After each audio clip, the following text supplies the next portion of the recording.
গাছের পাতা ঝরার উত্তম মাস বসন্তকাল, আর নিজের পাপ মোছার উত্তম মাস হলো রমজান মাস। ভুলে যেও না।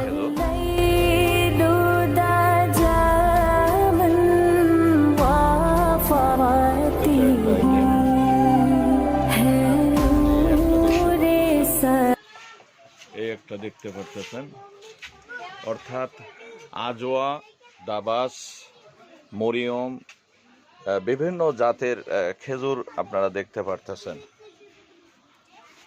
অর্থাৎ আজোয়া, দাবাস, মরিয়ম, বিভিন্ন জাতের খেজুর আপনারা এখানে দেখতে পারতেছেন।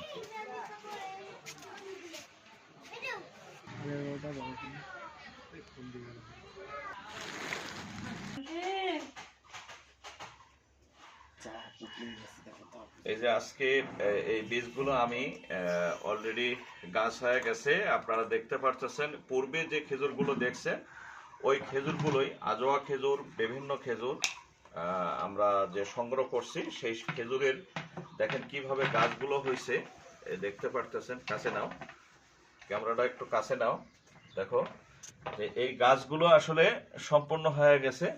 দেন প্রত্যেকটা খেজুরের বীজ থেকে এইভাবে বীজ, খেজুর খাওয়ার পর এইভাবে বীজগুলো আমরা সংগ্রহ করছি। যে ইতিপূর্বে যে ভিডিওগুলো দেখছেন আপনারা, বিভিন্ন খেজুর, আজোয়া খেজুর, মরিয়ম খেজুর, বিভিন্ন খেজুর, এই খেজুরগুলো খাওয়ার পর আমরা বীজগুলো সংগ্রহ করছি। বীজগুলো সংগ্রহ করার পর এই বীজ আমরা কোন প্রসেসর, একটা প্রসেসরের মাধ্যমে এই গাছগুলো আমরা তৈরি করতে সক্ষম হয়েছি। সেটা হচ্ছে যে এই খেজুরগুলো খাওয়ার পর এখানে আমরা করছি কি, এটা 24 ঘন্টা শুকাইছি রোদে। যেদিন ভিজাবো তার আগের দিন, যেদিন ভিজাবো তার আগের দিন রোদে অবশ্যই বিচিগুলো সুন্দরভাবে শুকাইতে হবে। শুকে 3 দিন অর্থাৎ 72 ঘন্টা এই বিচিগুলো পানির ভেতর ডুবাইয়ে ভিজিয়ে রাখবো। ভিজিয়ে রাখার পর আপনার এই বিচিগুলোর থেকে আবার ফির পানিগুলো বের করে ফেলে দিয়ে স্বচ্ছ ধুয়ে সকসকা করে ফেলবো। সকসকা করার পর তখন আপনার এই বীজগুলো আবার ফির এইরকম একটা ডাব্বার ভেতরে বা কৌটোর ভেতরে প্লাস্টিকের আপনারা আবদ্ধ করে রাখবেন। আবদ্ধ করে রাখবেন নিম্নতম 4 থেকে 5 সপ্তাহ। 4 থেকে 5 সপ্তাহ এরকম আবদ্ধ করে রাখলে অটোমেটিকলি এই যে গাছগুলো দেখতে পারতেছেন, এটা এই প্রসেসরের মাধ্যমে এই গাছগুলো সম্পন্ন করা সম্ভব হয়েছে। তা আপনারা, আমি মেসেজটি পৌঁছাচ্ছে চাই এই জন্যই, সামনে রমজান, ইনশাল্লাহ এই রমজান মাসে আমরা অসংখ্য খেজুর খাবো ইফতারের সময়।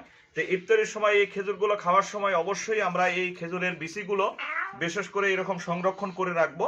যখন বেশ কিছু বিচি হয়ে যাবে তখন এই বিচিগুলো করব কি, রোদে একদিন শুকায়া 72 ঘন্টা পানির ভেতর আমরা ডুবাইয়ে রাখবো। ডুবাইয়ে রাখার পর তারপর 4 থেকে 5 সপ্তাহ এরকম কৌটার ভেতরে ধোলাই করে কৌটার ভেতর রেখে দেবো। কৌটার ভেতরে একটু পানি মানে শেষে ভাব সহকারে আপনি রেখে দেবেন। তারপর আস্তে আস্তে দেখবেন এই প্রসেসরের মাধ্যমে আপনার এই গাছগুলো সম্পন্ন হয়েছে। আর এইভাবেই আমরা সৌদি, বিভিন্ন দেশের কান্ট্রির আমরা যে খেজুরগুলো খেয়ে থাকি, আমরা রমজান মাসে অবশ্যই খেজুর খাবো।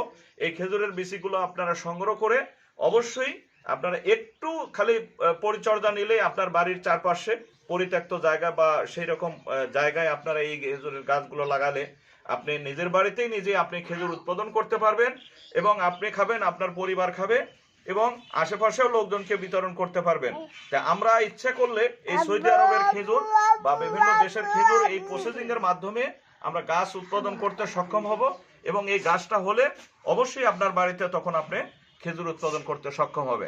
তাই আশা করি এই যে আমার প্রসেসর, যদি আমার নাম্বার দেওয়া থাকবে, যদি কারো জানার প্রয়োজন হয় সেক্ষেত্রে অবশ্যই আপনারা আমার নাম্বারে লক করবেন বা আমার নাম্বারে যোগাযোগ করবেন। কিভাবে কোন প্রসেসরে কিভাবে করতে হবে আমি ইনশাল্লাহ সার্বিক সহযোগিতা আপনাদেরকে করবো ইনশাল্লাহ। তো এই বলেই আজকের ভিডিও এখানেই সমাপ্তি করছি। যে যেখান থেকে দেখতেছেন আমার ইউটিউব, ফেসবুক, মেসেঞ্জার, তো অবশ্যই আরেকজনকে একটু শেয়ার করবেন, কারণ নিজে জানলাম অপরকে জানানোর জন্য একটু সুযোগ করে দেবেন এবং আশা করি আপনিও এই গাছ তৈরি করবেন।